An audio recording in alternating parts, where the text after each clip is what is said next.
Yeah, look, the milestones for us right now is it was always about getting the first five and proving concept.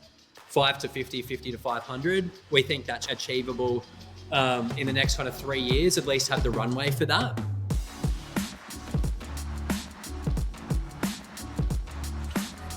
Welcome back to the Fitt Insider Podcast. I'm your host, Joe Veneri. Today I'm joined by Pete Hull, founder and CEO of Fitstop.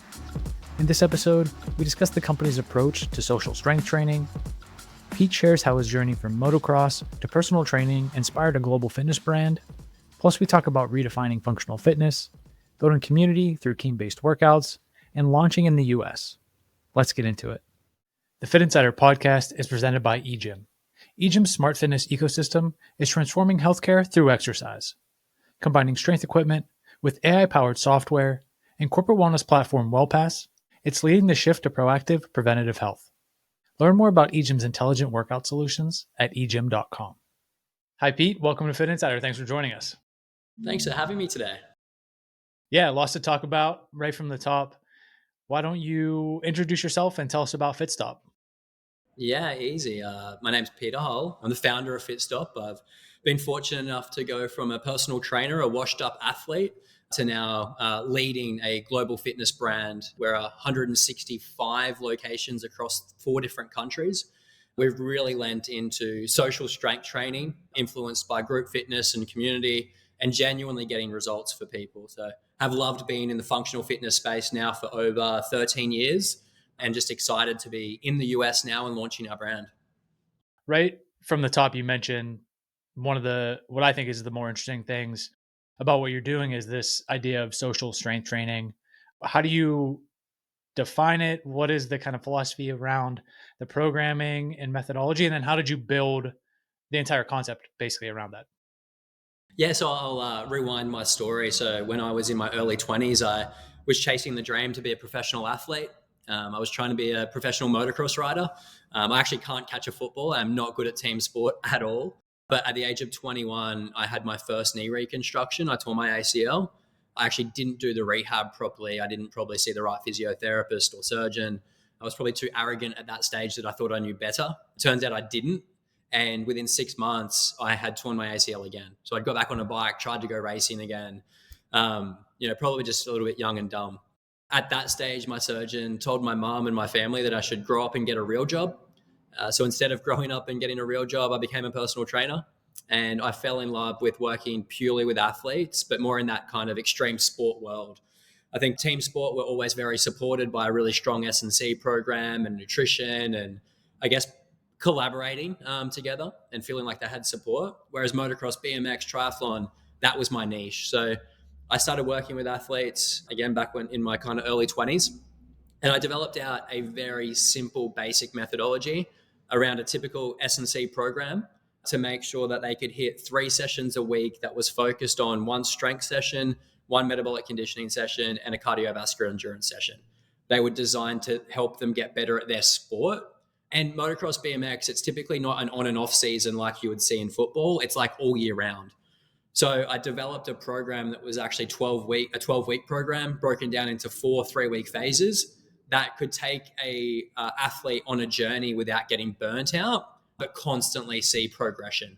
I worked with them on basic nutrition. Again, I was working with low-hanging fruit here. A lot of these guys were eating Subway and hot dogs and in Australia meat pies and buying Gatorades from the service station. So, I really focus on the basics of health and fitness driving performance for their sport. And the tipping point for me in that was I was getting great results for people, but typically training an athlete at that level in Australia is never going to make you money. I needed to live still. I was working out of a really small boutique studio. So I decided to turn that training methodology into group fitness. So this is back in 2013. So again, I've been in the space for a long time. It's definitely not an overnight success. But I turned that methodology into group fitness. It was the same training program. So 12-week training program, 4 3-week phases. And the classes were strength, metabolic conditioning, and endurance. We now call them lift, perform, condition, and sweat is our hybrid. But a big part of how I transitioned into group fitness was making sure it was very team focused. So when you came into a Fitstop, if you were at a lift day, a strength day, you would actually be training in pods of 3. We would be doing things like bench press, back squat, deadlift, and periodizing that over the 12 weeks. We would spot each other, support each other. And what I found is it created genuine vulnerability. Like, we actually had to train as mates. And now we talk about this in Fitstop language, and Australian verbiage is, at Fitstop, you come and lift weights with your mates. You genuinely get results. You feel you're actually connected, and you feel like you're progressing in life. So once we launched the first Fitstop, I sold my wife's car to fund it. We had 30 members. I quickly learned that it was quite challenging to go from a personal trainer to actually running a successful business. So I went and studied business for a year, and we went from 30 members to 180 members within that 12 months. Became profitable, employed a team. We actually moved into a new retail space, developed a bit more of the brand.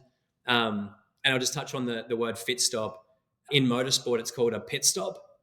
So when I was training athletes, I was going to motocross tracks and I was setting up a pit stop, but tokening it the Fitstop.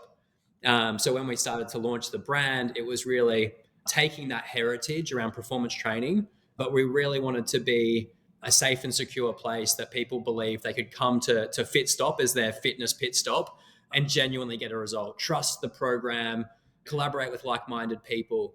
And that was our startup story and really what we do today at scale. And after I proved one studio really successful, and successful for me was impacting lives, but also making sure it was profitable. I was a personal trainer that made no money, that all of a sudden, was doing some pretty large revenue, 250 plus members, a great team around me, still working with Red Bull athletes and all this fun stuff, huge parties, but it was always performance driven. And for me, it had to be both sides. It had to be member performance driven, business performance driven. So 2 years after we launched, I decided to open our second studio. And within 3 months of that opening, it had 150 members. It was under management. People were loving the program. We internally programmed everything. We controlled the music, the member experience, because we genuinely wanted to bring someone through our program, make sure they got insane results, and told their friends. So that's the startup story and heritage. But where I guess it really came to life was when I marketed for a manager in our second studio. I hired a manager, and within his first week, he said to me, I love this training methodology. I've looked at the financials. This thing makes money. He was a professional Ironman. He understood business and fitness. And he asked me, how do I buy this? How do I get skin in the game? So I genuinely went and franchised because I thought instantly I'd inspired people to want to do the same thing I had done, make a huge impact in other people's lives, but also their life financially. So in 2017, we franchised, and we've been on a pretty crazy journey ever since to now be over 164 locations, opened 4 countries, 5 of those now in the US, and we're now really excited to explore what the US markets, I guess, could offer us and we could offer them, to bring social strength training, performance training to this market, and see how much fun we can have with it. Really incredible story. It's, at least I haven't heard. A lot of times when people think of like, hey, what are we building this concept around? Or what is maybe the problem that we're solving, the opportunity that we see? It's aesthetics or performance as it relates to, somebody was in a team sport like you talked about, or strength and conditioning. It's not often you hear, like motorsport and adventure sports and a lot of these things as like being the driver. So it's certainly unique in that way for sure. I think what motocross taught me as well was, firstly, resilience. I think that's super important in any business or any program you're running. But also, although it's an individual sport, you really rely on a lot of people around you. And whether that's your family, whether that's your coaches, whether that's the team you're working for. But it also creates a community outside of your individual talent where you become friends with all the other riders. You're traveling a lot and meeting all these new people. And something that we've really lent into and tokened is our mission is to inspire the world to move more so they can live more. It's not about what you do in the gym or the result you get in the gym. It's actually what it allows you to do outside of that. And again, going back to training that athlete, it was, of course, I wanted them to get fitter, faster, stronger, more agile, all those things. But it wasn't so they could gloat about being better at the gym. It was so they could be better at their sport. So now what we see is, because we have really created this social environment, it builds so much trust and credibility and confidence in our membership base that they want to sign up for High Rocks. Like, I just came from Brisbane, 8,000 High Rocks registrations at Brisbane. We had 1,500 of them were Fitstoppers. out there crushing it, and everything from the novice, the first timer, to we had 5 people qualify for the Worlds in Chicago. Because the way we structure our program, anyone can come in that wants to progress their health and fitness, that wants to touch a barbell for the first time or deadlift 300 pound. You're going to come in and be in a safe environment. So I think right now, strength training is really on trend, we'll call it, but strength training's been around forever. And I think you're crazy if you think it hasn't. And then the importance of overall human connection is more important than ever, for us to all collaborate and feel like, it's bigger than just us. So I'm excited that I feel like we're exactly where we need to be in market. And I'm excited to show the US that. Yeah, I want to talk a bit about, as you mentioned, like somebody coming in and, maybe using a barbell for the first time. Because when you were describing the experience, I grew up playing football my life through high school and college, and that was just a natural part of it. Like, the training, the weightlifting, Olympic weightlifting, all those sorts of things that naturally come along with it. And that is exactly what it was, like you described. They take you and they break you up into teams, and you're at the power rack or you're at the bench or you're doing whatever. And fortunately, like I didn't know any other way. But when you also, myself, many years ago now, like owned fitness studios and ran group fitness classes and was a personal trainer, like the number of people who just had an aversion to a barbell, they're going to get hurt. They were scared of it. They didn't want to get bulky. They didn't want, all these kind of like connotations, incorrect, that for many years, the kind of like group fitness industry, boutique fitness industry, like didn't quite figure out how to break that barrier to the extent that they were doing any strength training, maybe dumbbells, lighter weights, certainly not barbells or squat racks or platforms or anything like that, separate from like a CrossFit, which was at the furthest end of that spectrum.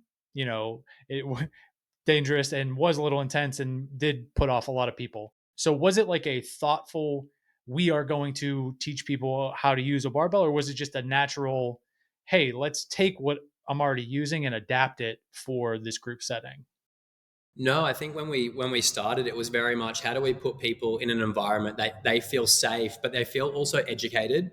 So we have one coach that looks after the room of 36 people. But because, again, I'll talk to our strength training session, to our lift session, and that's where we use the barbell most.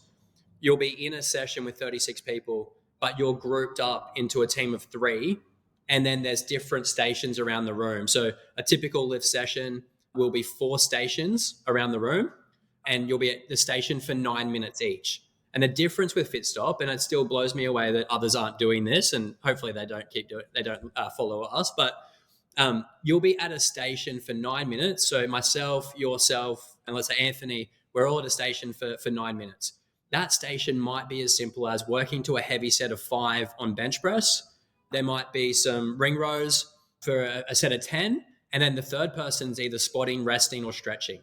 The coach is going to teach everyone how to do that at that station. The next station you'll go to will be like, dumbbell incline press into some renegade rows into something else, right? But you're physically at a station for 9 minutes where you're lifting weights with your mates, but you're also just working on that rep range and you're not worried about the timer.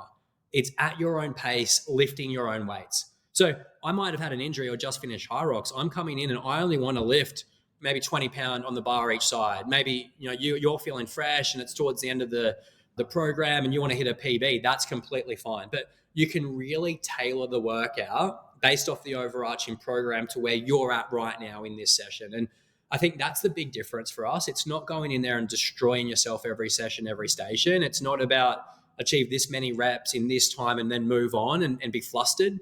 It's genuinely like being in a supportive environment that you can be coached not just by the trainer. Our trainer's job is to educate the room and teach everyone in the room how to bench press appropriately, how to squat appropriately. And what the magic has been is we start training together as mates. We start looking after each other. I'm monitoring your technique. I'm like, hey, bro, tuck those elbows in. Like, I want your full lock on the way out. And it creates this environment that we've educated a community that want to support each other. And it just takes all the craziness as well out of running the session because the trainer is actually teaching people how to teach. And that's been pretty special. So like that's one example I can give you around how we can actually slow things down, teach people, take them on a journey. And then what that creates over time is this progression where it's like, oh, when I came in, I only did the barbell and that was also okay. But now I'm squatting with weight. Now I'm doing a front squat for the first time. And that's how program works over 12 months as well. I think it's really interesting too if you think about just the evolution even of the group fitness setting or boutique fitness, like to the extent that other people are incorporating, strength training and weights, like you might go in and once the class starts, the lights go down, the music comes up. Even if you're in a group of 40 people, like you don't talk to anybody the whole class, Yeah. like you chat before, you stick around and chat after, maybe go get like brunch or whatever, after, but the actual like community, like replicating, whether it's a team sport or replicating, if you're going to the gym with a buddy and like you're hanging out and chatting and like you said, supporting each other, like that doesn't really exist just as the standard, I guess. When you think about group fitness, it's almost as if you're working out by yourself in a group versus lifting weights with your mates, as you put it. No, for sure, right? And I think even like if you look at the corporate world and they always talk about the water cooler chat is the most important chat, right? It's not the forced meeting. I feel like that's what you get in Fitstop. You always get the water cooler chat. Like you're constantly kind of passing someone, you've got time to stop, like, or our condition day. So Wednesday is our condition day, and it's always 36 minutes of fast-paced movement, high heart rate, but holding it for that endurance phase. So 36 minutes. We want you to be in kind of zone 3 and 4. You don't have to destroy yourself. You can if you want. If you're training for high rocks, go for it. But the competitiveness that brings out and the high fives during stations and moving to that next station and getting to that next rep and completing the 30 box jumps and jumping onto the skier and smashing yourself on 20 calories. Like it's all that kind of team camaraderie that really brings it to life as well. So yeah, I guess I'm a bit biased to our training program, but yeah, I genuinely believe it gets great results for people. It forges human connection. I think it's what fitness should be about. This episode of the Fitt Insider Podcast is brought to you by EGYM. EGYM makes some of the most innovative strength training machines on the market, but that's only one part of their integrated ecosystem. With connected fitness equipment, AI-powered gym software, and a comprehensive corporate wellness offering, it's forging the future of preventative health. Partnering with companies worldwide, EGYM's WellPass program improves employee health by expanding access to premier fitness and health facilities. Upgrading gym floors, EGYM equips every operator with smart equipment and AI tools to create hyper-personalized training plans for every exerciser. Putting it all together, they're transforming healthcare through exercise. Experience the power of EGYM's ecosystem at egym.com. When I think about like how to describe the various concepts and even coming into this conversation, like obviously there's an element of functional fitness. Even we've mentioned Hyrox a couple of times, like they talk about functional fitness. Like, is that just everything and anything at this point? And how do you think about the broader landscape? I feel like it is. We talk about Fitstop's the home of functional fitness, and there's two key pieces of that. For me, home is safety and security. Like we want people to walk into Fitstop and instantly, group fitness can be intimidating. I know even when I travel and go into a Fitstop, I'm like, who do I know? Who's going to be here today? Who will I train with, right? So for me, the home of functional fitness is always about provide safety and security. That's the one place I go that I really trust that's going to help support me, get me results. And then for us, functional fitness has always been just be better at life. Put yourself in a position that you can say yes to more and no to less. And that's our move more to live more statement. I think if you're tokening functional fitness and getting too specific around like, I don't know, it's going to help you lift your shopping bags, or like it's the only way that you'll ever move your body and do a squat and increase longevity, whatever else. Like, I actually don't think it should be specific. I think it should be very broad. And fitness in general should just be making people healthier and happier. And sure, extending their life, but most importantly, the quality of life. And if we can do that and create change generationally, then happy days. You mentioned calling in from Santa Monica, I think, obviously ramping up in California and in the US. What does that process look like? Why was this the right time to kind of expand in the US? How's it going so far? Yeah, just get us up to speed. Yeah, look, my backdrop says it all. So I'm now based in Santa Monica, LA. Love it here, especially when it's blue skies and palm trees are out. We've spent the last 2 years really building our base. We've never been a business that has gone to market and sold 500 licenses overnight and just hoped they would open. No, even in Australia, we've always done heavy due diligence on anyone that comes into our business and who we award a license to. because we know it's so important to foster that culture and community and drive success. We've been able to open 5 studios here now. So we've got 3 on the West Coast and 2 on the East Coast. We're really proud of how, I would say, the members are giving us feedback around really aligning with strength training, our performance mindset, as well as really have learned a lot over the last 2 years from our owners. The other side to it is our head office is based out of Australia. That's where myself and my wife, who works in the business, have always lived. But we've now got the Australian network and team to a really, really good position. We've got a really experienced GM that's sitting in Australia. That business is doing incredibly well, which means we can devote our attention here. And, for us, we love the startup phase. I'm not great at the maintenance part.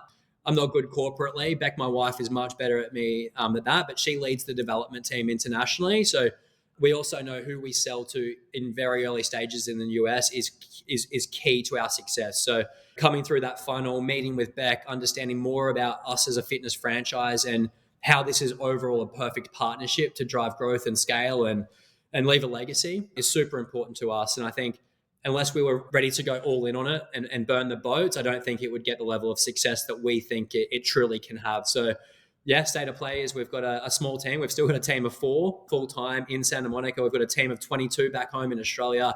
But we're here to work with great people to get these things open and make a bigger impact.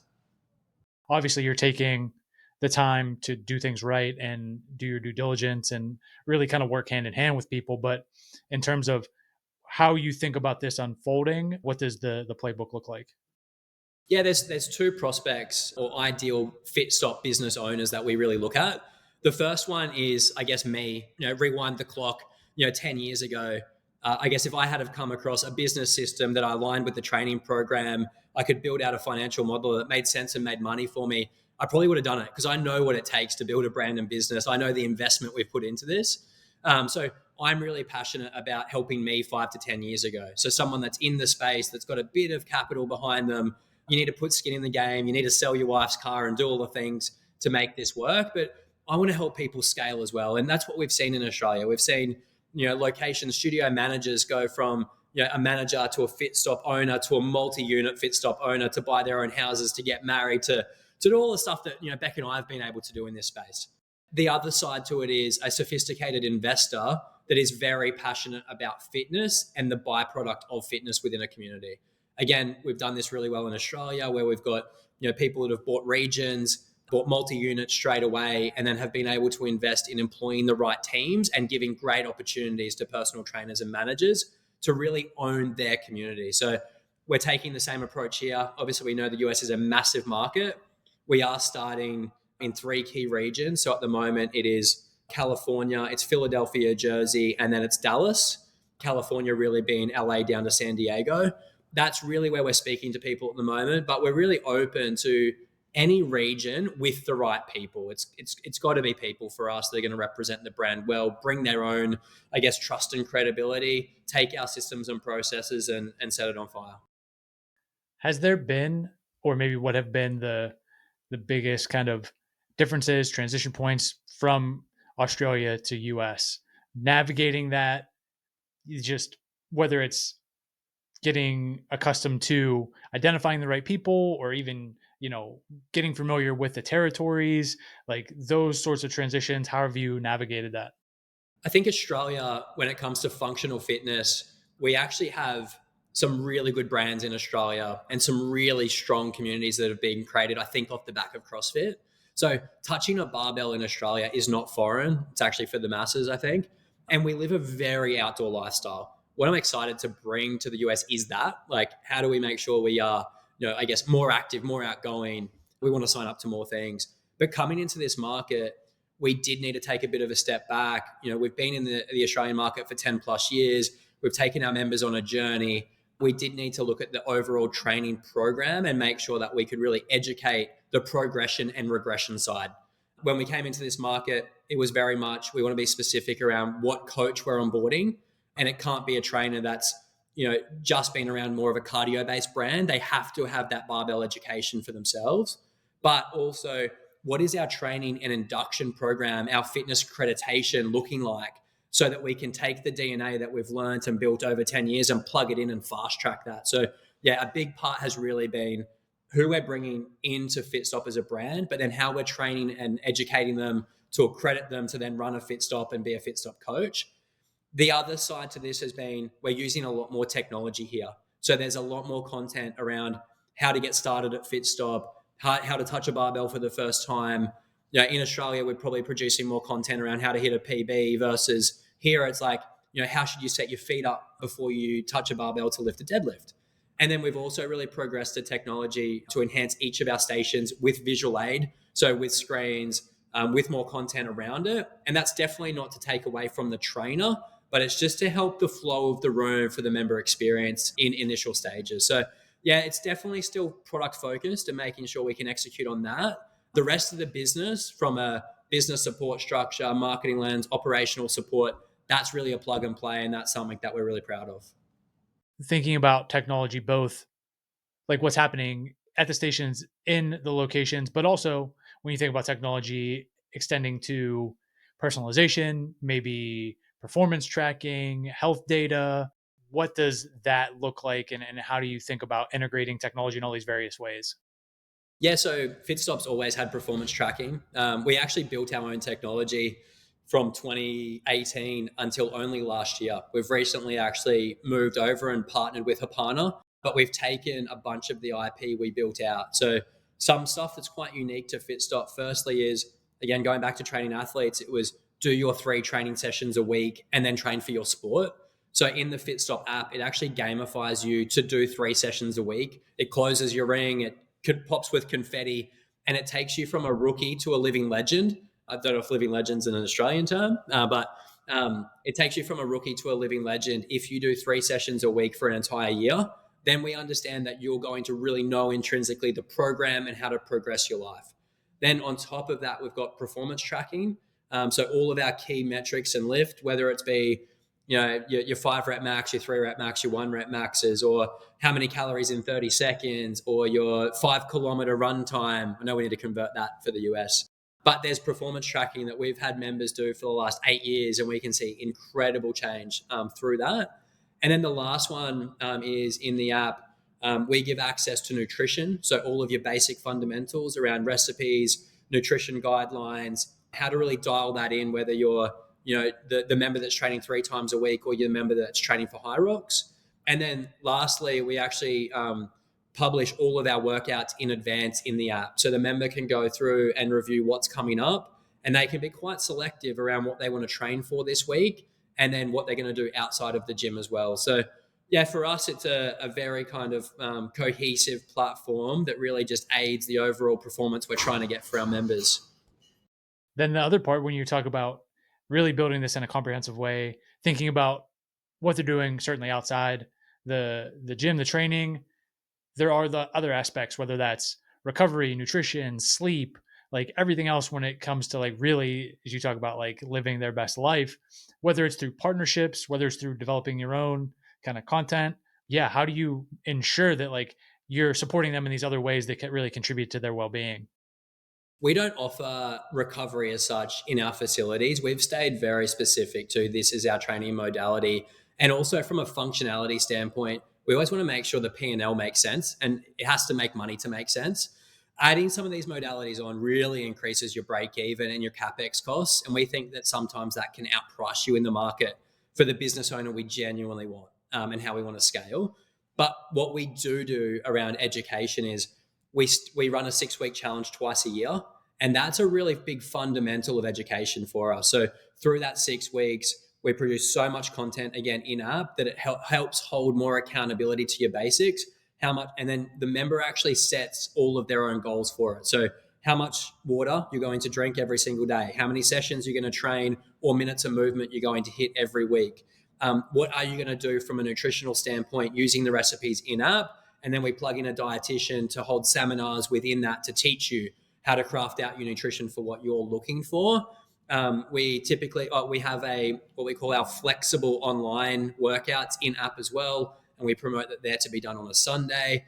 And then we always align with external events. And something that we've recently introduced is training for an event in Fitstop on a Sunday. So it's our new performance layer. So again, we'll talk about high rocks, Hyrox comes to town, Fitstop will align with that, and we promote fitness racing training on a Sunday. For 8 weeks leading up to that event, you'll go and train at Fitstop to help support you to do your first Hyrox or become a world-class athlete through our training methodology. So look, for us, it's really more the educational component and getting the most out of your membership. And then we align with all the wellness communities in the area, whether it be, a recovery lab or city cave or, the 10,000 of them that are around. Because like personally, I cold plunge every day when I'm in Australia. A sauna at least once a month, but bringing that in as a additional educational component is probably more important to us than actually offering it in person. You talked about like the number of concepts, the fitness concepts from Australia that are expanding globally. Like, what's in the water? Like, what's what's happening? Like, what is that launch pad that's creating this? Look, I think there's been a couple of really interesting concepts or quite successful early stage concepts that launched in Australia. I guess that really inspired probably the fitness industry. But in general, I think Australians are quite outgoing because we're a coastal region. Like we have no inland in Australia. It's desert. No one lives there. We are completely coastal. And if I think about Queensland, where we're from and where we're built, and then Western Australia, it's amazing weather pretty much all year round. Everyone's wanting to do events. Everyone's very team sport inspired. I think we're really lucky with the lifestyle we've got in Australia, and that just, I guess, demands more from your overall performance. And I guess because of that, people aren't training as much in a 24-hour gym, and trying to find their own program. They're really looking at, well, how do I get better? How do I keep chasing that? And that's really, I guess, born some pretty incredible boutiques. And I'm just, proud to be one of them. Maybe a couple more questions as we wrap up. Obviously, the US in kind of nailing this expansion is a key focus right now, but you already mentioned, like, I think 160 plus locations, 4 countries. Like, what is the ceiling or goal or benchmark that you have, whether it's 3, 5 years, like however you quantify and think about things? Like, do you have that kind of vision in your mind? Yeah, we're pretty tunnel vision on the US market right now. We've always worked in certain phases. We're definitely in that startup phase at the moment, although we've got great backing and great tenure and great funding from the last 10 years of business.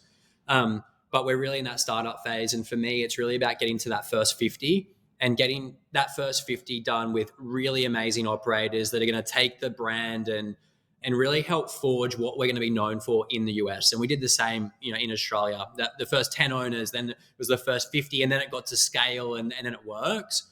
But the next milestone we believe in the US is 50 to 500, and that's kind of the BHAG at the moment. It's really focused on key states and territories with great multi-unit owners. We would love to have ownership groups that have anywhere from 10 to 50, and be able to create really strong support platforms to be able to lean into hosting amazing events and building really good communities. So look, the milestones for us right now is it was always about getting the first 5 and proving concept. 5 to 50, 50 to 500. We think that's achievable in the next kind of 3 years, at least have the runway for that. And then from an Australian standpoint, we understand the Australian market and where there's still room and opportunity for growth without cannibalizing the space. Which has been done, unfortunately, in the past. So, we'd like the Australian market to sit, Australia, New Zealand to sit around the 200 unit, and it's really well on its way with the development plan there at the moment. Again, great leadership there, but we're here to drive this market. Every other region globally, we're really only going to consider a master franchise. We're going to focus on owning kind of the APAC region and the US. But if there is interest, we do want to bring this product to more people, but it would have to be under a master that would have the right experience and be capitalized enough to launch this thing and be as proud as we are of it. It sounds like for folks who could potentially be interested in owning a franchise, and for folks who want to come and experience it, really those two, the member kind of user exerciser and then potential franchisees, where would you point folks? What's the best way to learn more? Look, I think follow us on socials. That's how you're going to stay up to date with what we're doing, whether it's me personally or Fitstop Fitness. From a global standpoint, our home is Santa Monica, so it's actually a corporate location. We urge people, if they want to understand this brand, especially if you want to become a business owner, fly in and see us. Spend a day with me. I'll take a day out to show you Fitstop, talk you through the product. My wife Beck will take you through exactly how we would help you launch and open. right now is the time that we can be super personable with anyone coming through, and we really want to invest in that. So it won't happen forever, and it did stop in Australia, but right now, if you are serious, jump on our website, fitstop.com, jump on our socials, Fitstop Fitness or Fitstop Santa Monica, or reach out to me personally, Pete Hull, on Instagram. Perfect. We'll make sure everything's linked up and easy to find, but appreciate you spending some time with us today. Excited to share the conversation. Yeah, thank you, man. I'm excited too. Thanks for listening to today's episode. If you got value from the conversation, please consider subscribing and sharing the podcast with a friend or colleague. It's a massive help. And if you want more content like this, including news and insights on the latest industry developments, subscribe to the Fitt Insider newsletter at insider.fit.co. And one more thing, you can learn more about our recruiting and consulting services at fit.co. That's FITT.co. I'll see you here next week.